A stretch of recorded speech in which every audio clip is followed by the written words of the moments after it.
So the pike fishing, I mean, untouched is the way to describe it. Fishing these untouched waters, we got the best sight fishing I've ever had. We rolled into these bays and it was just, it's what you dream of in your wildest pike fishing dreams. Got it. Nice. Oh, yeah!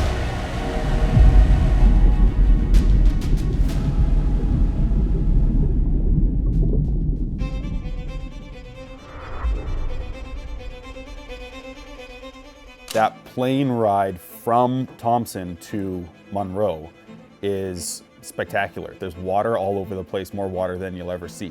You get to see the landscape change dynamically. It goes from north to very north real quick. This is the farthest north I've ever been, and it's just breathtaking. And it's really like out of a dream.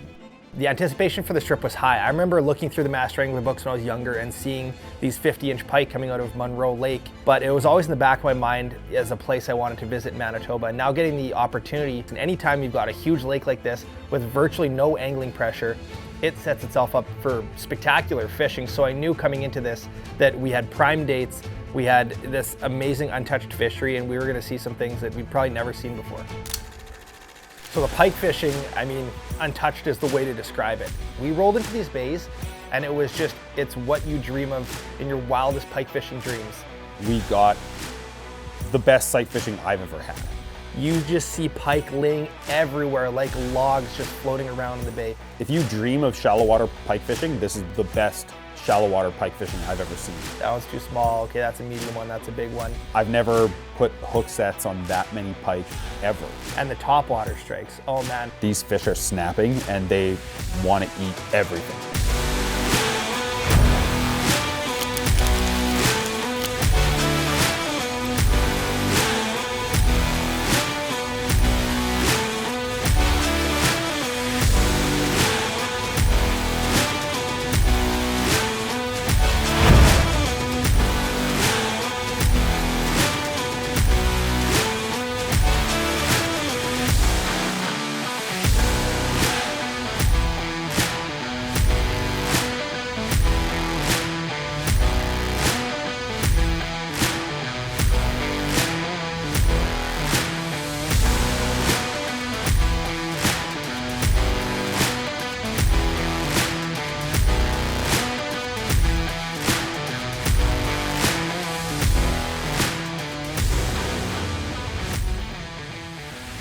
Even after the first day of this trip, my angling goals were met. As the days went on, we were catching so many quality fish, but still in the back of your mind, you know these monsters that live in Munroe. You know that there's absolute giants that live here.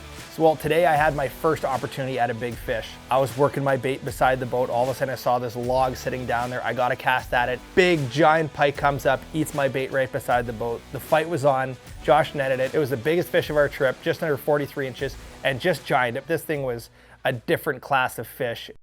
So after having caught more pike than I've ever caught in my life, I wasn't quite satisfied with that. I know there's big fish in this lake and I had to have one. So our last opportunity for the day, as the sun was going down, we wound up fishing a bay that we hadn't fished before. We casted and casted and casted. I hooked into a fish and Chris said, "Big, this is a big one." And all of a sudden that fish started to run and I felt that weight. That's when you start shaking a little bit. We stuck it out for another few minutes, bombed a few more casts, and the same thing happened. Locked into a nice fish, a lot of heavy weight, and then lost it. Oh, it got off. So we backed off a little bit from that spot, kept on casting. Chris says it's time to change up the bait, passed me his favorite lure, hooked it on, gave it one cast into the same spot, and that fish grabbed it again. Okay, we're in the net. Yeah.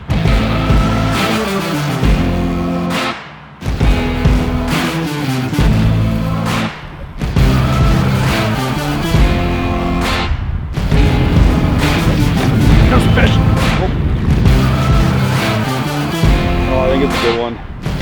It's a big fish. I'm gonna turn her in. Got it. Oh, yeah! Oh, The old so Johnson! Switching it up. Yeah. Was that the first cast with it? Yeah, I think so. Oh.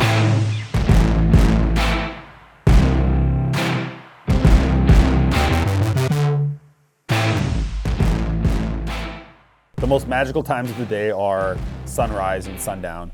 Everything looks just a little more pretty. That's magical enough. But on top of that, to add multiple 40-inch pike and to be there with friends, family for some, and to just share that experience. I'd never caught pike that big in that short amount of time. That's a massive life experience that I've never had anywhere else. How can you ask for anything better than that? I've been coming here since 2008 and been here yearly fishing Manitoba since the late 80s, 1987. As soon as I found out about this place, I just loved it. Pike fishing is basically the best I've had as far as, girth.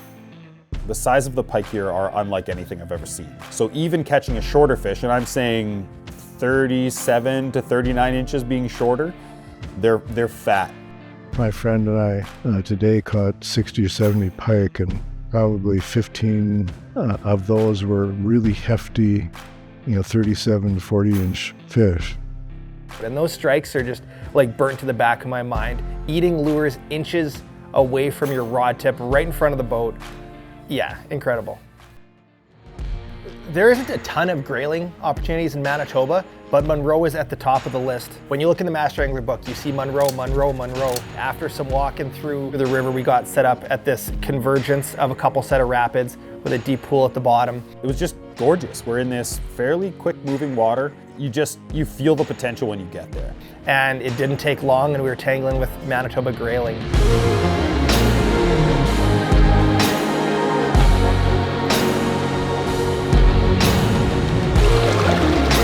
You got it. On. Woo-hoo-hoo!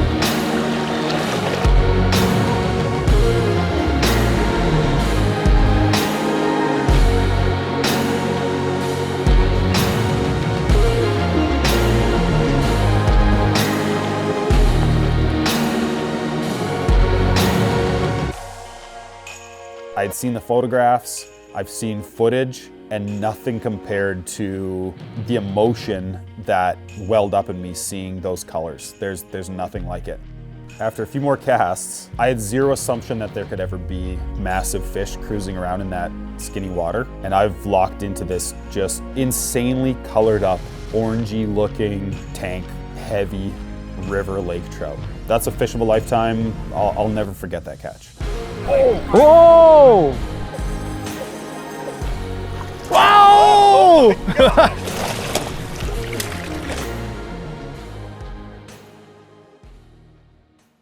Everybody here talks about this Laker hole, and it's supposed to be loaded with lake trout. While we're kind of on the front end of that season where they push deep, we thought it was worth checking the hole to see if the lake trout already moved in there. The legend is that when it's full, it's one fish after the other.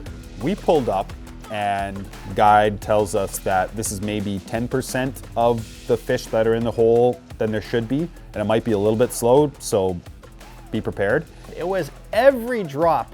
Your bait would hit the bottom, lift it up a couple inches, boom. I've never seen trout fishing like that before. Multiple times we had 3 lines down and 3 fish hooked at the same time. That's the best trout fishing I've ever seen. And as fast as you want to catch them, and while we didn't get a big one this day, there is the chance that any drop could be a 40-inch laker.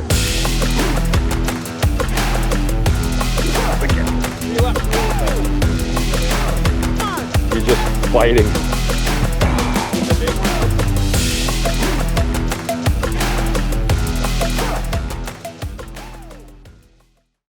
What I like about Munroe Lake Lodge is the size. It's not this massive operation, it's small, you get to know everybody. The days are great. They start off hot breakfast ready for you on the table when you get into the main area. You hop in the boat and set sail on whatever mission that you have that day. Wrap that morning up with shore lunch on a piece of tundra that you'd never assume anyone has ever walked before. Massive dinners. I had the biggest steak I've probably ever eaten in my life. It's just such a chill vibe. You get to hang out, it's cozy, have a beautiful bonfire by the water, a lot of fish to be caught, and a lot of fish that have never seen a lure in their lifetime.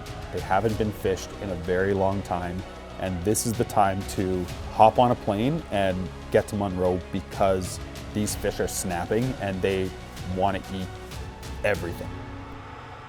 The land that the lodge is on Sayassi Dene people's land. The Sayassi people have been here for generations, preserving and protecting the land and keeping it pristine. And the Seal River watershed is another initiative to keep that ongoing. The work that they've done has kept this place preserved and allows the lodge to thrive for hunting, fishing, and for everyone to enjoy.